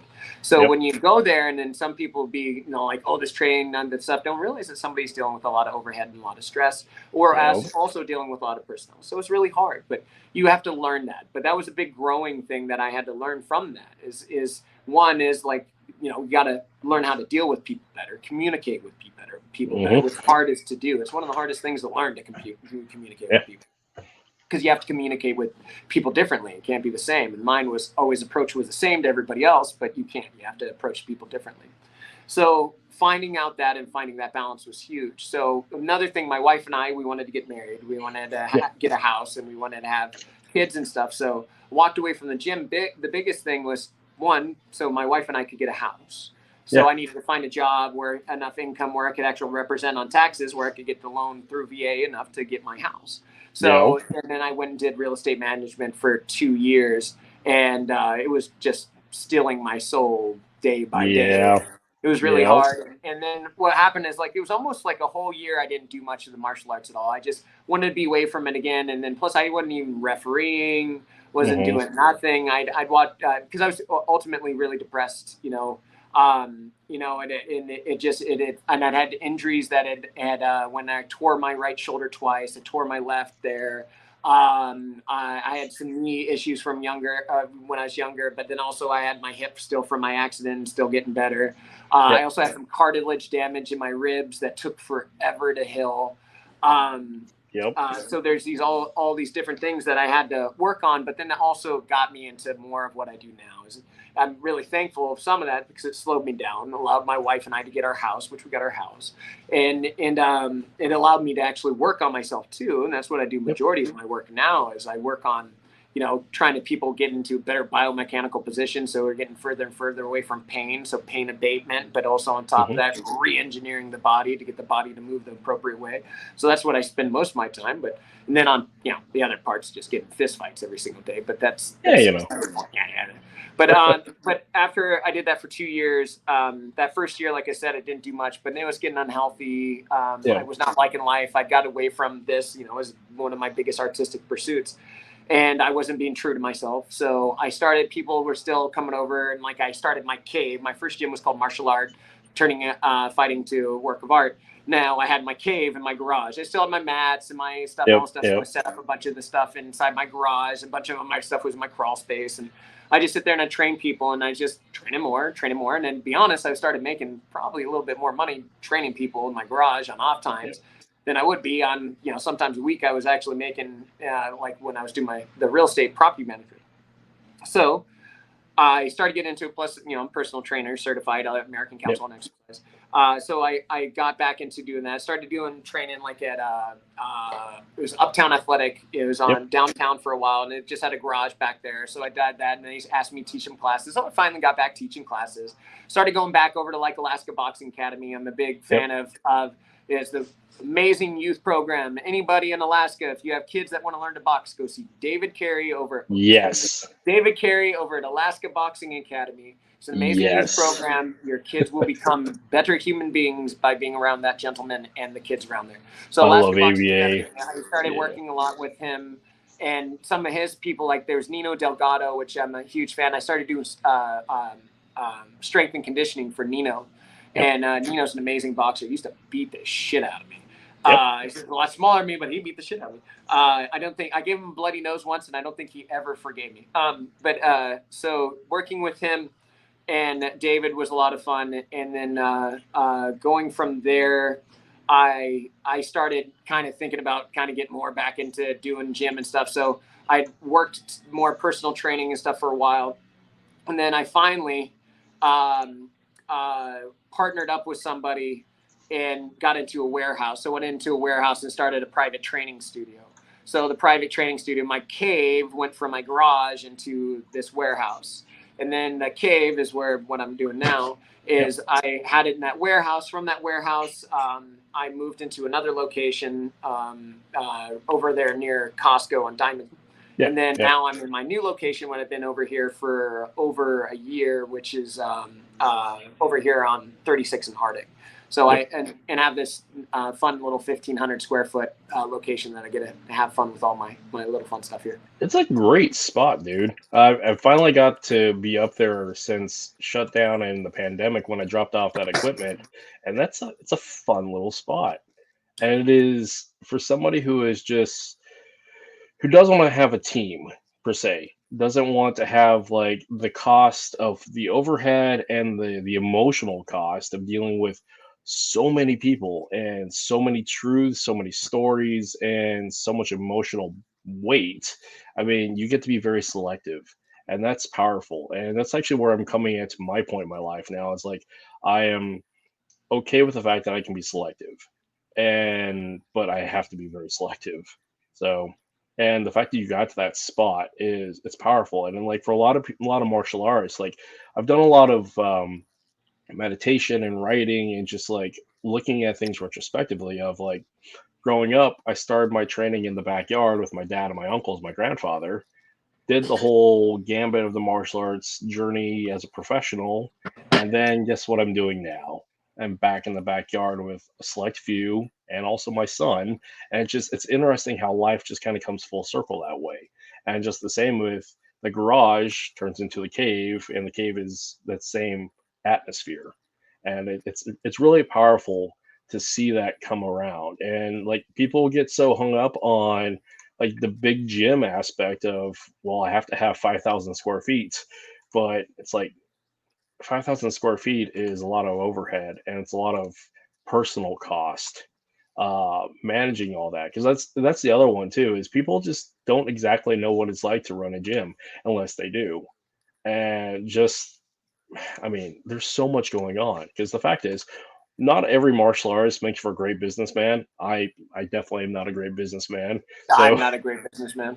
I can say that, but I'm happy I got good people that support me, that help me figure that stuff out. That's one of the things is, you always got to figure out who your community is and such like that. Like you were saying, you choose those people and people you want to be with you. But you have to have other people. That was the other thing was back in the past. And I know you and I have had conversations about this. I always felt I had to do everything alone. And I was like, oh, if I'm not getting this, I'm not getting it. So I'd rack my brain. So that was one of the hardest lessons to learn is trying to get, have people to help support. So, getting those people to help support is one of the most important things. So. Yeah. And I mean, it is a lot of about like the tribe and the community. And the fact is, like a lot of martial arts. I mean, just actually just martial arts in general. People are trying to build a tribe, be part of something, especially like, with these niche, not niche, small select communities like the veteran community. When we leave service, we're trying to get that unit back, that tribal brotherhood back, and a lot of martial artists who are veterans go back to martial arts, and like that social identity, that sense of belonging underneath a common cause, and that shared suffering, shared success structure. But the thing that I found with a lot of those guys and gals is that if they haven't done the work themselves to get beyond just the like conditional identity evaluation piece, they ultimately end up moving on from those communities again, and they're still lost. So I mean, as much as the tribe is what can provide a lot of stability and safety, the tribe is also as strong as the individuals in it, and it's just more than like martial fitness. It's the mental fitness, the emotional fitness, being there, and being present, and overall in that growth. And that's the thing that's a lot of people just don't talk about, and that's kind of like what I prefer to talk about on this podcast is some of that emotional growth and mindfulness of the journey of a martial artist, or just an artist in general, is that we are more than the thing that we do. And with that, we have to find valuation in the other stuff that we do, and more importantly, find out who we are, so we can share the best part of us to everybody, no matter what we do. But that's hard to do if one is still stuck in like a state of trauma, a state of belonging, or it's just they haven't done the work. And what your gym does, and having gone through your process, is it helps people in that way of moving on, finding that process. Because I mean, the truth speaks for it by your body of work. So Well, I don't thank know. you for that. I appreciate that. Well, I'd rather be the actions versus the words, and it's Yeah, always that type of way, and like you got to realize it's only your character is what you do, yeah, so it's always trying to do that. As much as people want to try and create their reputation and do things like that, your character really is what's going to drive your reputation. So I'm just trying to be honest. Well, to be honest, I'm just trying to be honest. I'm just trying to be yeah, me, so I can try to be somebody else, but it doesn't work. Yeah, that's what I just try and encourage. A lot of times you have false bravado and people in martial arts and stuff like that. That's the reason I love martial arts, because there's no faking it. no, So a lot of people will come into it like kind of with a different mindset, and I like the mental side just as much as the physical side. So mental, yeah, physical, and spiritual. So trying to go in all those, and you got to figure out what you're doing, and then also find the why. yeah. So The you got to why find is out behind huge. it. Yeah, Yeah. But yeah, no, I appreciate that very much, man, and I'm really happy that people find that way out of here, and I'm really happy because I get a chance to work with people from every different gym, and yeah, because like you were saying, sometimes there is a little like gym versus gym, but that's supposed to be. It's just like sports yeah, teams. You have the Chicago Bulls versus the Utah Jazz. When I was growing up, that was the big rivalry at the end of Jordan's career. You have that type of stuff. The Cowboy and the Redskins. Well, not the Redskins anymore. The Commanders. Are they yeah. Commanders? What are they called? I think Commanders. so. All right, whatever. I don't know. Yeah, football. But yeah, yeah. It's just I really enjoy it because I have people from Anchorage Grappling Academy, which I love people from Anchorage, like Yeah. Uh-oh. Academy, big fan. But I have people from Anchorage Grappling Academy, ABJJ. I have people from that I deal with Legacy. I do Yep. have people that come in from Alaska Boxing Academy. Yep. People, I have people that come from out of state still that I haven't seen in a long time, and I'll pop in and such. So it's been a lot of fun to actually be that middle one man, and I like to that people feel comfortable they can come work with me and not have to worry about it. And that's great that you have that opportunity and that availability to like work with everybody. Because the fact is, I mean, the martial arts community has a tendency to eat itself alive. And what I find is that it's unnecessary for one, but a lot of it's ego driven. The true gems are those who can actually work with everybody, and that's actually how it should be. Because we're honestly not defending our honor as the right of the gym, this, that, and the other. All those like romantic Shaw Brothers movies. It's just like to elevate the status of the martial arts community. We have to elevate each other. And the best way to do it is through positivity and being nice and working well with each other. And just like you see all these rivalries that occur, and it's unnecessary. It it's what's cool about it, like the martial arts community here in Alaska, is we're so small that we can't afford to be a bunch of assholes to each other. I mean, there's a few of us here and there, and things do happen, but the reality is, reputation is a big deal. And the fact that you've had this reputation over these several years of built up is really helpful, because the fact is, you can say things in such a manner that people will listen, and that's important. And that's the thing, like what I wanted to talk about today. Like some of the things that you can talk about is like that uh, growth after traumatic event of losing a gym, or growth after like dealing with the vicarious trauma of of your athletes, your students, and then the burnout, the compassion fatigue, because those two topics I talk about all the time, and you can talk about it with experience and um, with your viewpoint that still results in a positive viewpoint. So,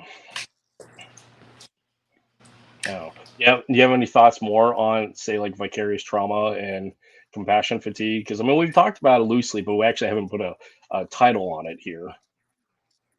No, we can go ahead and do it. And those are wonderful ways to label it. Yeah. Yeah, and I'll try and do my best to illustrate it, and that we can use those as best we can. I'm game for that.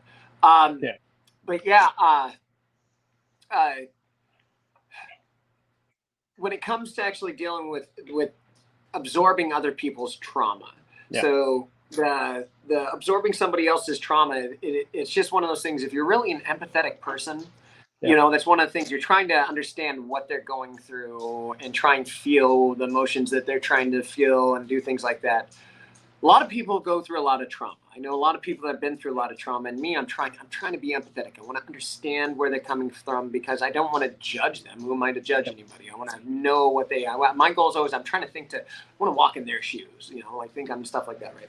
So, when you do that, sometimes though, is that bleeds into you. And if you don't have a good way of protecting your own castle within yourself and your own brain, those things can get in, and they can be intrusive and things like that. So, you're going to have some of that, you absorb some of that trauma. So like you're saying, vicarious trauma. So you coming through, and it just them actually giving a little bit of that trauma over, and you don't realize that it's happening, but it is happening, especially if you're being this empathetic person, like a coach that's trying to help or trying to heal and do things like that.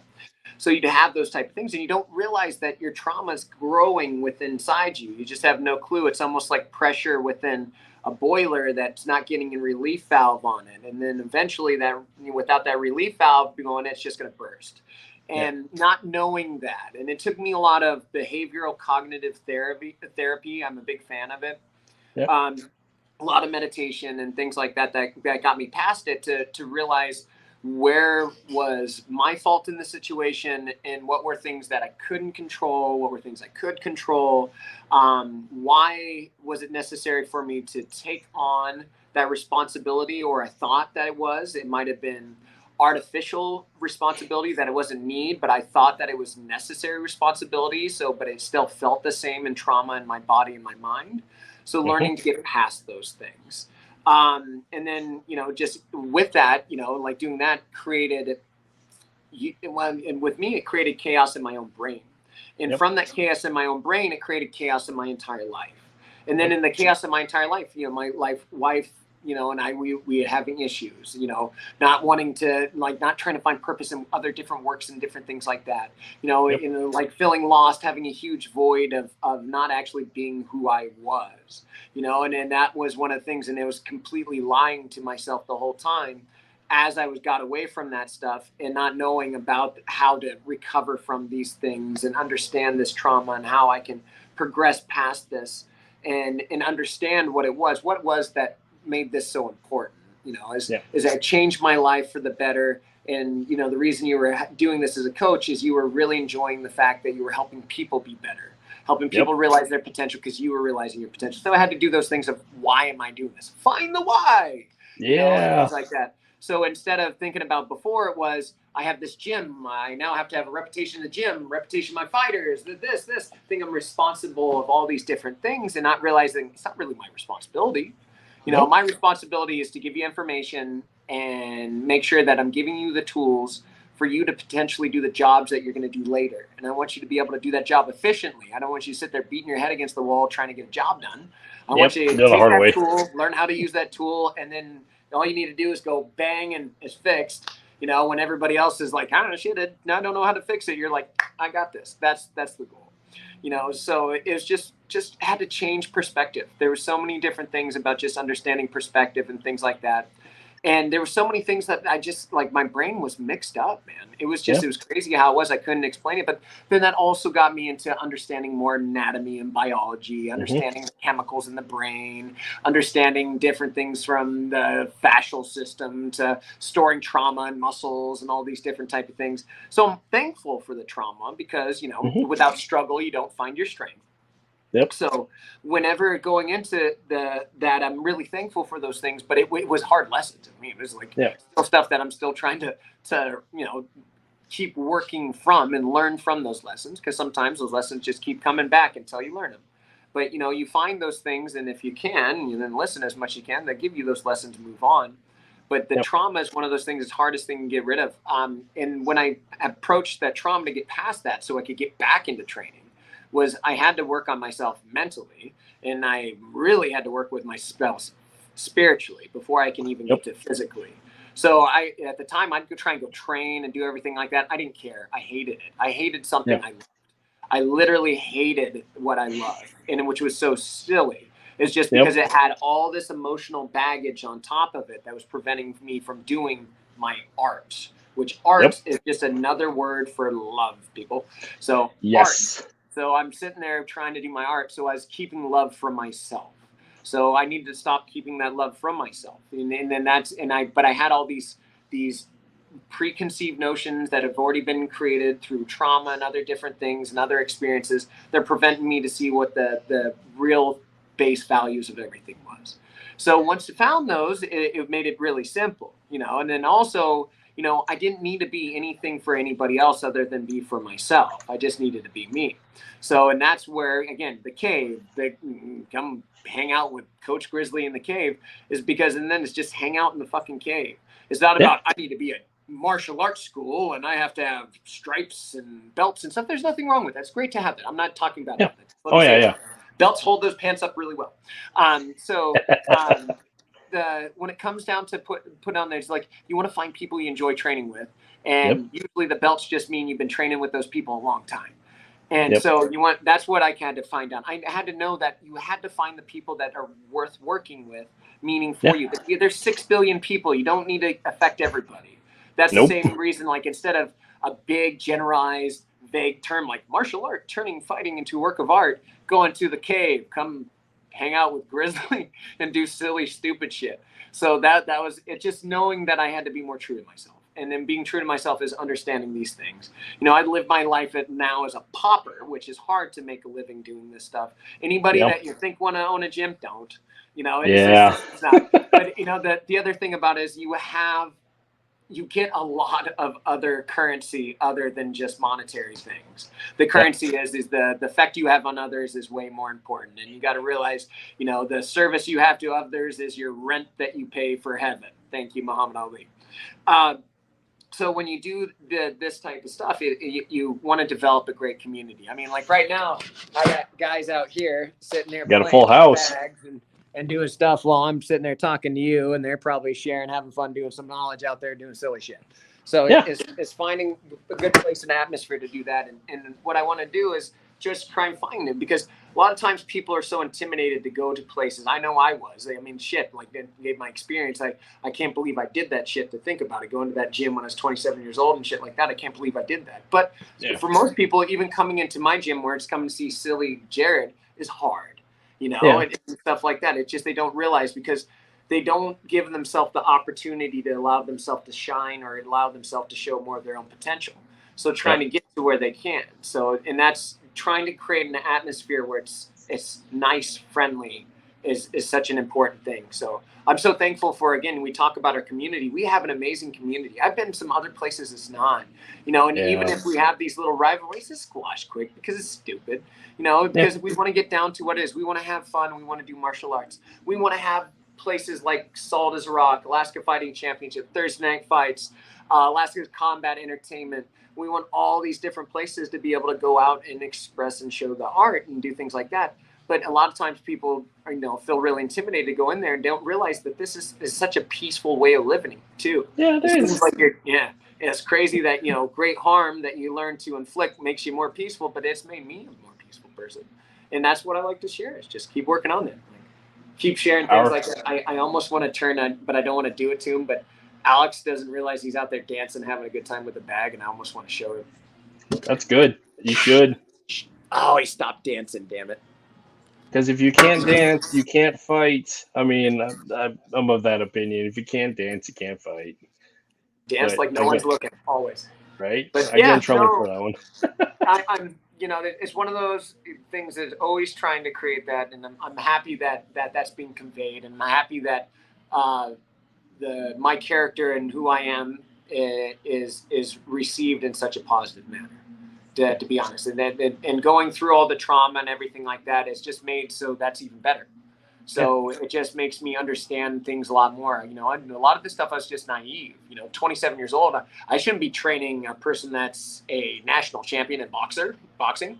I shouldn't be doing this and this and this. That's what's ringing in my head all the time is like, why in the hell am I, fighting this guy when I've had no experience whatsoever? I didn't get in a single fist fight. Why am I, it was all these whys. It was like a lot of this I thought really small of myself, and it's amazing to see the blossoming of potential that has happened for my own self. And I just want everybody to have that awakening, to be honest. It's just the most profound thing that's ever happened to me. And it continues to evolve, and just being able to do that is, again, it's getting paid. Again, owning a gym is not very lucrative, but if you get people that take care of you and you take care of them, it's easy to create that community. But if you like a small community, it works really good. But it can be a bigger community. You have like a Legacy and ABJJ have bigger ones. They have a good community, but again, it's community. You want to be together with those people, but you want to find the people you want to be with. So, I like this. There's amazing African proverb is alone you go fast, together you go far. Just want to find who you want to go together with. And and you want to find that. So creating the atmosphere and that, I just want to have welcome to everybody. I literally get in fist fights from people from every single gym. So it's so much fun. And anybody that wants to, come punch me in the face or try. You're going to try. You're not going to do a very good job, but you'll try. But no, it's just fun. I really enjoy what I do, but it's a hard life to do. And getting over that emotional trauma and being able to actually understand that. And, it's been I'm really really thankful that I was able to help you through some hard times when you're going through it too, because, there were some really hard times, and I'm really happy that my own experiences were able to help somebody else's. Yeah. And that's the other part about having the permission to share these things with each other, even alone having the permission to share it with yourself, forgive yourself, and then share that with others. That's powerful. And in the grand scope of all of this, we are the sum of our experiences, and some of those experiences can be very damaging to a point of catastrophe. And some of them, I mean, when you share them with others, you realize that this is a human experience. And through this grand tapestry that is our human experience, pain, it can become power, but really we want peace. And I mean, that is something that somebody who has gone through a lot of pain, a lot of trauma, now, that's something that they eventually can find. But there's a lot of people who get stuck and who are still in that traumatic phase. And as you spoke today, some of those things, to get past those things, you would think with a machismo martial arts background, professional fighter, veteran, all these things, that therapy would not be part of that makeup. But the fact is that's mental fitness as much as martial fitness and behavioral fitness. Therapy is a good thing. It saves and changes lives. Now, therapy can be in many forms. I mean, there's the official Western medical approach to therapy, but there's some of the other Eastern therapy approaches. And there was you would think for a martial arts community that relies so much on the ethos of philosophy, that they would actually pay more attention to it. I know in like the combat sports community that gets lost because it's about efficiency and efficacy, but coming back to it in the end, I mean, if we're truly martial artists, that means we're embracing all of it. That includes not just the martial fitness, but it's the mental fitness, because that's when your body goes away, hopefully your brain is still there, and that's what is sustainable. So You do it right, your body never goes away. yeah. So no, like I'm right there with you. And people don't realize on how much of that's important. One Yep. of the reasons that, again, I literally get in fist fights 7 days a week is because I'm always trying to find that balance between mental, physical, and spiritual. And Yep. once you have those alignment of that, you're just everything runs smooth. It just does. You get there, but there's so many different ways that you have to try and do that, and it does not work unless you work it. Yep. Okay. Yeah. So you have to work spiritually, you have to work physically, and you have to work mentally. If you're not working those, if you're not working, okay, say a lot of people do good at maybe working two of them. They'll work Hmm. physically and mentally, but not Hmm. spiritually. Or they'll work spiritually and not work physically or mentally. Yep. Yeah, I know a lot of those people. Yeah. Yeah. So make sure you're at least operating on two, not just one. Don't just do that spiritual one. Gotta have So that triangle. Gotta have that triangle. So yeah, there you go. yeah. So you want to make sure that you're always working on that stuff, and the only way that you get better at this stuff, there's no way to get better without doing work. You're Yep. never going to accomplish anything without doing anything. The only way that you can accomplish a journey is take the first steps to go and continue through the entire journey. You can't just stop. Yep. So Sweet. Well, we've been going at this almost 2 hours. I know you got a stable full of fighters there, getting ready to have some fun. Um, I just kind of lost you. That was Well, that was all of a sudden and abrupt. But I was trying to do my final out with Jared. Hopefully, it'll pop back in. And yeah. Well, anyways, if he pops back in, I'll do my final outs. But the fact is, thank you everybody for joining us and hanging out with us and having this great conversation with my good friend Jared. I would love to bring him on again in the future because he's got a whole mess of other cool stuff that he does in this community of martial arts and in Alaska. And I'm grateful for you guys spending the time with us, hanging out with us. And yeah, um, stay tuned for more stuff coming up. We have interviews coming up in August. We have, I think, three. I'll start promoting those out with Guru O'Brien here soon. But yeah, in the meantime, thanks everybody for tuning in. Like, share, subscribe, all those things.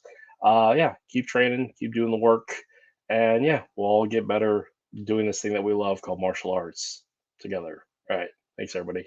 Have a wonderful day. Later. Quick silence, as Paulo calls it. I'll turn this thing off.